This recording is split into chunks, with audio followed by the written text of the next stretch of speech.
히브리서 6장. 그러므로 우리는 그리스도교의 초보적 교리를 제쳐놓고서 성숙한 경지로 나아갑시다. 죽은 행실에서 벗어나는 회개와 하나님에 대한 믿음과 세례에 관한 가르침과 안수와 죽은 사람의 부활과 영원한 심판과 관련해서 또다시 기초를 놓는 일이 없어야 하겠습니다. 하나님께서 허락하시면 우리는 그렇게 할 수 있을 것입니다. 한번 빛을 받아서 하늘의 은사를 맛보고 성령을 나누어 받고 또 하나님의 선한 말씀과 장차 올 세상의 권능을 맛본 사람들이 타락하면 그들을 새롭게 해서 회개에 이르게 할 수 없습니다. 그런 사람들이야말로 하나님의 아들을 다시금 십자가에 못 박고 욕되게 하는 것이기 때문입니다. 땅에 자주 내리는 비를 흡수하여 농사짓는 사람들에게 유익한 농작물을 내주면 그 땅은 하나님께로부터 복을 받습니다. 그러나 가시덤불과 엉겅퀴를 내면 그 땅은 쓸모가 없어지고 저주를 받아서 마침내는 불에 타고 말 것입니다. 사랑하는 여러분, 우리가 이렇게 말하지만 여러분에게는 구원에 이르게 하는 더 좋은 것들이 있다는 것을 확신합니다. 하나님의 불의하신 분이 아니므로 여러분의 행위와 여러분이 하나님의 이름을 위하여 나타낸 사랑을 잊지 않으십니다. 여러분은 성도를 섬겼으며 또 지금도 섬기고 있습니다. 여러분 각 사람은 같은 열성을 끝까지 나타내서 소망을 이루시기 바랍니다. 여러분은 게으른 사람이 되지 말고 믿음과 인내로 약속을 상속받는 사람들을 본받는 사람이 되어야 합니다.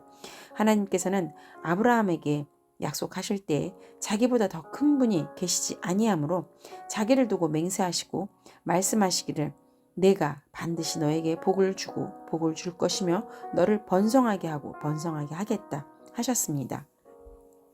그리하여 아브라함은 오래 참은 끝에 그 약속을 받은 것입니다.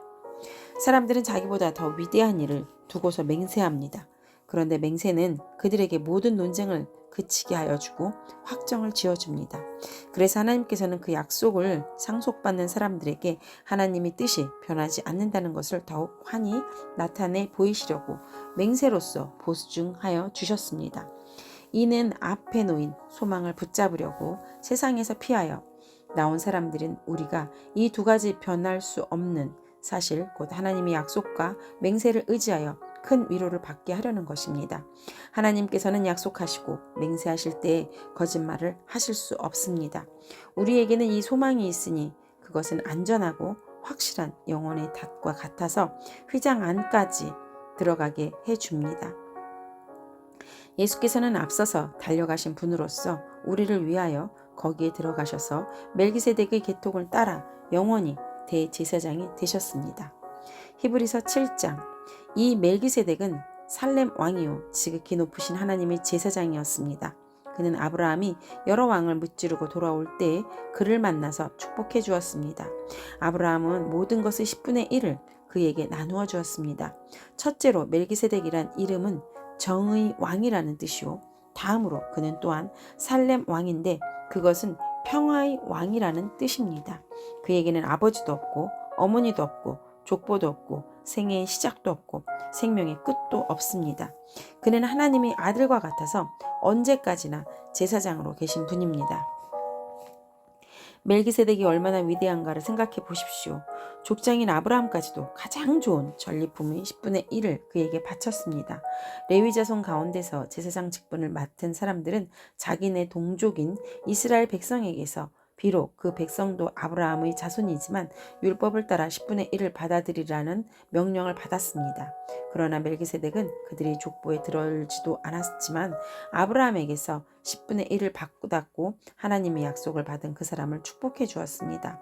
두말할 것 없이 축복은 아랫사람이 윗사람에게서 받는 법입니다. 한편에서는 죽을 수밖에 없는 사람들이 10분의 1을 받고 다른 한편에서는 살아계시다고 입증되시는 분이 그것을 받습니다. 말하자면 10분의 1을 받는 레위까지도 아브라함을 통해서 10분의 1을 바친 셈이 됩니다. 멜기세덱이 아브라함을 만났을 때에는 레위는 아직 자기 조상 아브라함의 허리 속에 있었으니 말입니다. 그런데 이 레위 계통의 제사직과 관련하여 이스라엘 백성은 율법으로 지령을 받기는 하였습니다.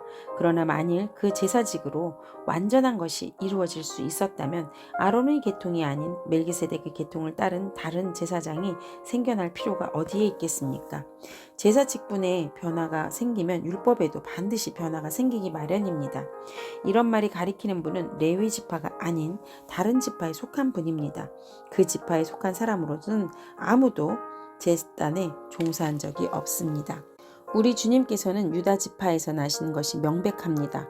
그런데 모세는 제사장들에 관하여 말할 때에 이 지파와 관련해서는 말한 것이 아무것도 없습니다. 멜기세덱과 같은 모양으로 다른 제사장이 생겨난 것을 보면 이 사실은 더욱더 명백합니다. 그는 제사장의 혈통에 대해서 규정한 율법을 따라 제사장이 되신 것이 아니라 썩지 않는 생명의 능력을 따라 되셨습니다. 그를 두고서 말하기를 너는 멜기세덱의 계통을 따라서 영원히 제사장이다 한 증언이 있습니다. 전에 있던 계명은 무력하고 무익함으로 폐하게 되었습니다. 율법은 아무것도 완전하게 하지 못하였습니다. 그래서 하나님께서는 더 좋은 소망을 우리에게 주셨습니다. 우리는 이 소망을 힘입어서 하나님께 가까이 나아갑니다. 그리고 예수께서는 하나님이 맹세 없이 제사장이 되신 것이 아닙니다. 레위 계통의 사람들은 맹세 없이 제사장이 되었습니다. 그러나 예수께서는 자기에게 말씀하시는 분의 맹세로 제사장이 되신 것입니다. 주님께서 맹세하였으니 주님은 마음을 바꾸지 않으실 것이다. 너는 영원히 제사장이다 하셨습니다. 이렇게 해서 예수께서는 더 좋은 언약을 보증하시는 분이 되셨습니다. 또한 레위 계통의 제사장들은 죽음 때문에 그 직무를 계속할 수 없어서 그 수가 많아졌습니다. 그러나 예수는 영원히 계시는 분이므로 제사장직을 영구히 간직하십니다. 따라서 그는 자기를 통하여 하나님께 나오는 사람들을 완전하게 구원하실 수 있습니다. 그는 늘 살아계셔서 그들을 위하여 중재의 간구를 하십니다. 예수는 이러한 제사장으로 우리에게 적격이십니다. 그는 거룩하시고 순진하시고 순결하시고 죄인들과 구별되시고 하늘보다 높이 되신 분입니다. 그는 다른 대제사장들처럼 날마다 먼저 자기 죄를 위하여 희생제물을 드리고 그 다음에 백성을 위하여 희생제물을 드릴 필요가 없습니다. 그는 자기 자신을 바치셔서 단 한 번에 이 일을 이루셨기 때문입니다. 사람들에게는 약점이 있어도 율법은 어쩔 수 없이 그들을 대제사장으로 세우지만 율법이 생긴 이후에 하나님께서 맹세하신 말씀은 영원히 완전하게 되신 아들을 대제사장으로 세웠습니다. 히브리서 8장 지금 말한 것들의 요점은 이러합니다. 곧 우리에게는 이와 같은 대제사장이 한 분 계시다는 것입니다. 그는 하늘에서 지엄하신 분의 보좌의 오른쪽에 앉아 있습니다. 그는 성소와 참 장막에서 섬기시는 분입니다. 이 장막은 주님께서 세우신 것이요 사람이 세우신 것이 아닙니다. 모든 대제사장은 예물과 제사를 드리는 일을 맡게 하려고 세우신 사람입니다. 그러므로 이 대제사장도 무엇인가 드릴 것을 가지고 있어야 합니다. 그런데 그가 땅에 계신다고 하면 제사장이 되지는 못하실 것입니다. 땅에서는 율법을 따라 이미 예물을 드리는 사람들이 있기 때문입니다. 그러나 그들은 하늘에 있는 것들이 모형과 그림자에 지나지 않는 땅에 있는 성전에서 섬깁니다. 모세가 장막을 세우려고 할 때 너는 명심하여 내가 산에서 내게 보여준 그 모형을 따라 모든 것을 만들어라 하고 말씀하신 하나님의 지시를 받은 것입니다. 그러나 이제 그리스도께서는 더욱 훌륭한 직무를 맡으셨습니다. 그가 더 좋은 약속을 바탕으로 하여 세운 더 좋은 언약의 중재자이기 때문입니다. 그 첫 번째 언약의 결합이 없었더라면 두 번째 언약이 생길 여지가 없었을 것입니다. 그런데 하나님께서는 자기 백성을 나무라시면서 이렇게 말씀하셨습니다. 주님께서 말씀하신다. 보아라, 날이 이를 것이다. 그때에 내가 이스라엘 집과 유다 집과 더불어 새 언약을 맺을 것이다. 또 주님께서 말씀하신다. 이 새 언약은 내가 그들의 조상들이 손을 잡고 이집트 땅에서 인도하여 내던 날에 그 조상들과 맺은 언약과 같은 것이 아니다. 그들은 내 언약을 지키지 않았으므로 나도 그들을 돌보지 않았다. 또 주님께서 말씀하신다. 그날 뒤에 내가 이스라엘 집과 맺을 언약은 이것이니 나는 내 율법을 그들이 생각에 넣어주고 그들이 마음에다가 새겨주겠다. 그리하여 나는 그들이 하나님이 되고 그들은 내 백성이 될 것이다. 그리고 그들은 각각 자기 이웃과 자기 동족을 가르치려고 주님을 알라고 말하는 것이 없을 것이니 작은 사람으로부터 큰 사람에 이르기까지 모두 나를 알았기 때문이다. 내가 그들이 불의함을 긍휼히 여기겠고 더 이상 그들의 죄를 기억하지 않겠다. 하나님께서 새 언약이라고 말씀하심으로써 첫 번째 언약을 낡은 것으로 만드셨습니다. 낡고 오래된 것은 곧 사라집니다. 히브리서 9장. 첫 번째 언약에도 예배 규정과 세상에 속한 성소가 마련되어 있었습니다. 한 장막을 지었는데 곧 첫째 칸에 해당하는 장막입니다. 그 안에는 촛대와 상이 있고 빵을 차려 놓았으니 이곳을 성소라고 하였습니다. 그리고 둘째 휘장에는 지성소라고 하는 장막이 있었습니다. 거기에는 금으로 만든 분향제단과 온통 금으로 입힌 언약궤가 있고 그 안에는 만나를 담근 금 항아리와 싹이 난 아론의 지팡이와 언약을 새긴 두 돌판이 들어 있었습니다. 그리고 그 언약궤 위에는 영광에 빛나는 그룹들이 있어서 속죄판을 그 날개로 내리덮고 있었습니다. 지금은 그것들을 자세히 말할 때가 아닙니다. 이것들이 이렇게 마련되어 있어서 첫째 칸 장막에는 제사장들이 언제나 들어가서 제사 의식을 집행합니다. 그러나 둘째 칸 장막에는 대제사장만 1년에 한 번 들어가는데 그때에는 반드시 자기 자신을 위하여 또 백성이 모르고 지은 죄를 사하기 위하여 바칠 피를 가지고 들어갑니다.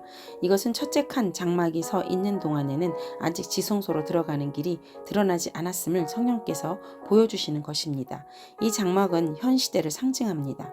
그 장막 제의를 따라 예물과 제사를 드리지만 그것이 의식 집례자의 양심을 완전하게 해주지는 못합니다.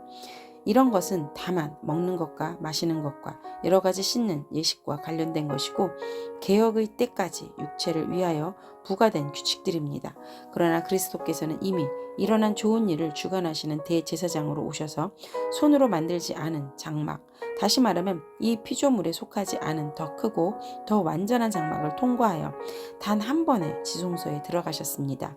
그는 염소나 송아지의 피로서가 아니라 자기의 피로서 우리에게 영원한 구원을 이루셨습니다. 염소나 황소의 피와 암송아지의 죄를 더러워진 사람들에게 뿌려도 그 육체가 깨끗하여져서 그들이 거룩하게 되거든 하물며 영원한 성령을 힘입어 자기 몸을 흠없는 제물로 삼아 하나님께 바치신 그리스도의 피야말로 더욱더 우리들의 양심을 깨끗하게 해서 우리로 하여금 죽은 행실에서 떠나서 살아계신 하나님을 섬기게 하지 않겠습니까? 그러므로 그리스도는 새 언약의 중재자이십니다. 그는 첫 번째 언약 아래에서 저지른 범죄에서 사람들을 구속하시기 위하여 죽으심으로써 부르심을 받은 사람들로 하여금 약속된 영원한 유업을 차지하게 하셨습니다. 유언의 효력을 논의하는 경우에는 유언한 사람이 죽었다는 확인이 꼭 필요합니다. 유언이라는 것은 유언한 사람이 죽어야만 효력을 냅니다. 유언한 사람이 살아있는 동안에는 유언은 아무런 효력이 없기 때문입니다. 그러므로 첫 번째 언약도 피 없이 세운 것이 아닙니다.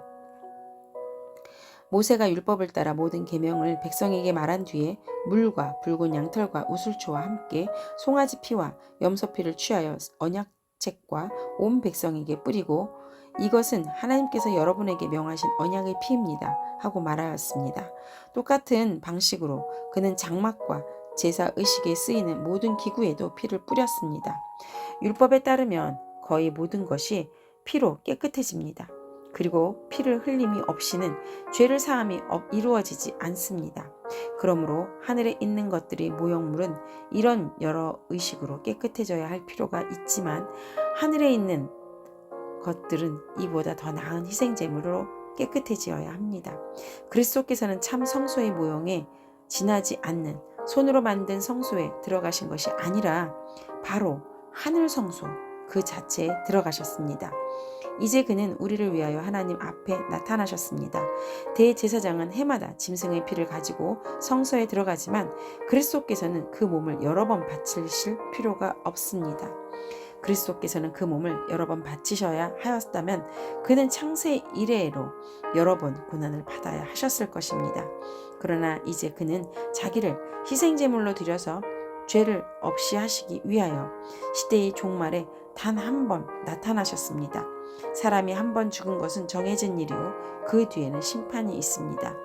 이와 같으니 그리스도께서도 많은 사람의 죄를 짊어지시고 단 한 번 자기 몸을 제물로 바치셨고, 두 번째로는 죄와는 상관없이 자기를 기다리고 있는 사람들에게 나타나셔서 구원하실 것입니다. 히브리서 10장 율법은 장차 올 좋은 것들의 그림자일 뿐이요 실체가 아니므로 해마다 반복해서 드리는 똑같은 희생제사로서는 하나님께로 나오는 사람들을 완전하게 할 수 없습니다. 만일 완전하게 할 수 있었더라면 제사를 드리는 사람들은 한 번 깨끗하여진 뒤에는 더 이상 죄의식을 가지지 않을 것이고, 따라서 제사 드리는 일을 중단하지 않았겠습니까? 그러나 제사는 해마다 죄를 회상시키는 효력은 있습니다. 황소와 염소의 피가 죄를 없애줄 수는 없습니다. 그러므로 그리스도께서 세상에 오실 때 하나님께 이렇게 말씀하셨습니다. 주님은 제사와 제물을 원하지 않으셨습니다. 그래서 나에게는 입히실 몸을 마련하셨습니다. 주님은 번제와 속죄제를 기뻐하지 않으셨습니다. 그래서 내가 말하였습니다. 보십시오 하나님, 나를 두고 성경에 기록되어 있는 대로 나를 주님의 뜻을 행하러 왔습니다. 위에서 그리스도께서 주님은 제사와 예물과 번제와 속죄제를 원하지도 기뻐하지도 않으셨습니다 하고 말씀하셨습니다. 이런 것들은 율법을 따라 드리는 것들입니다. 그 다음에 말씀하시기를 보십시오, 나는 주님의 뜻을 행하러 왔습니다 하셨습니다.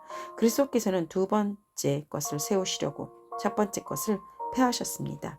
이 뜻에 따라 예수 그리스도께서 자기 몸을 단번에 들이심으로써 우리는 거룩하게 되었습니다. 모든 제사장은 날마다 제단에 서서 직무를 수행하면서 똑같은 제사를 거듭 드리지만 그러한 제사가 죄를 없앨 수는 없습니다.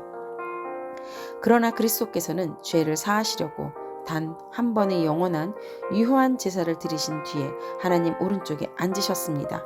그리고서 그는 그의 원수들이 그의 발 아래에 굴복할 때까지 기다리고 계십니다. 그는 거룩하게 되는 사람들을 단 한 번의 희생제사로 영원히 완전하게 하셨습니다. 그리고 성령도 우리에게 증언하여 주십니다. 먼저 이렇게 말씀하셨습니다. 주님께서 말씀하신다. 그날 이후에 내가 그들에게 세워줄 언약은 이것이다. 나는 내 율법을 그들의 마음에 박아주고 그들이 생각에 새겨주겠다. 또 나는 그들이 죄와 불법을 더 이상 기억하지 않겠다. 죄와 불법이 용서되었으니 죄를 사하는 제사가 더 이상 필요 없습니다. 그러므로 형제자매 여러분, 우리는 예수의 피를 힘입어서 담대하게 지성소에 들어가게 되었습니다. 예수께서는 휘장을 뚫고 우리에게 새로운 살 길을 열어주셨습니다. 그런데 그 휘장은 곧 그의 육체입니다. 그리고 우리에게는 하나님의 집을 다스리시는 위대한 제사장이 계십니다. 그러니 우리는 확고한 믿음을 가지고 참된 마음으로 하나님께 나아갑시다. 우리는 마음에다 예수의 피를 뿌려서 죄책감에서 벗어나고 맑은 물로 몸을 깨끗이 씻었습니다. 또 우리에게 약속하신 분은 신실하니 우리는 흔들리지 말고 우리가 고백하는 그 소망을 굳게 지킵시다. 그리고 서로 마음을 써서 사랑과 선한 일을 하도록 격려합시다. 어떤 사람의 습관처럼 우리는 모이기를 그만하지 말고 서로 격려하여 그날에 가까워오는 것을 볼수록 더욱 힘써 모입시다. 우리가 진리에 대한 지식을 얻은 뒤에도 짐짓 죄를 짓고 있으면 속죄의 제사가 더 이상 남아있지 않습니다. 남아있다고 예상할 수 있는 것은 무서운 심판과 반역자들을 삼킬 맹렬한 불뿐입니다. 모세의 율법을 어긴 사람도 두세 증인의 증언이 있으면 가차없이 사형을 받았는데 하나님의 아들을 짓밟고 자기를 거룩하게 해준 언약의 피를 대수롭지 않게 여기고 은혜의 성령을 모욕한 사람은 얼마나 더 무서운 벌을 받아야 하겠는가를 생각해 보십시오. 원수를 갚는 것은 내가 할 일이니 내가 갚아주겠다 하고 말씀하시고 또 주님께서 그의 백성을 심판하실 것이다 하신 분은 우리는 알고 있습니다. 살아계신 하나님이 징벌하시는 손에 떨어지는 것은 무서운 일입니다. 여러분은 빛은 받은 뒤에 고난의 싸움을 많이 견디어낸 그 처음 시절을 되새기십시오. 여러분은 때로는 모욕과 환난을 당하여 구경거리가 되기도 하고 그런 처지에 놓인 사람들의 친구가 되기도 하였습니다. 여러분은 감옥에 갇힌 사람들과 고통을 함께 나누었고 또한 자기 소유를 빼앗기는 일은 있어도 그보다 더 좋고 더 영구한 재산이 있다는 것을 알고서 그런 일을 기쁘게 당하였습니다. 그러므로 여러분이 확신을 버리지 마십시오. 그 확신에는 큰 상이 붙어 있습니다. 여러분이 하나님의 뜻을 행하고서 그 약속해 주신 것을 받으려면 인내가 필요합니다. 이제 아주 조금만 있으면 오실 분이 오실 것이요 지체하지 않으실 것이니 나의 의인은 믿음으로 살 것이다. 그가 뒤로 물러서면 내 마음이 그를 기뻐하지 않을 것이다. 우리는 뒤로 물러나서 멸망할 사람들이 아니라 믿음을 가져 생명을 얻을 사람들입니다. 아멘.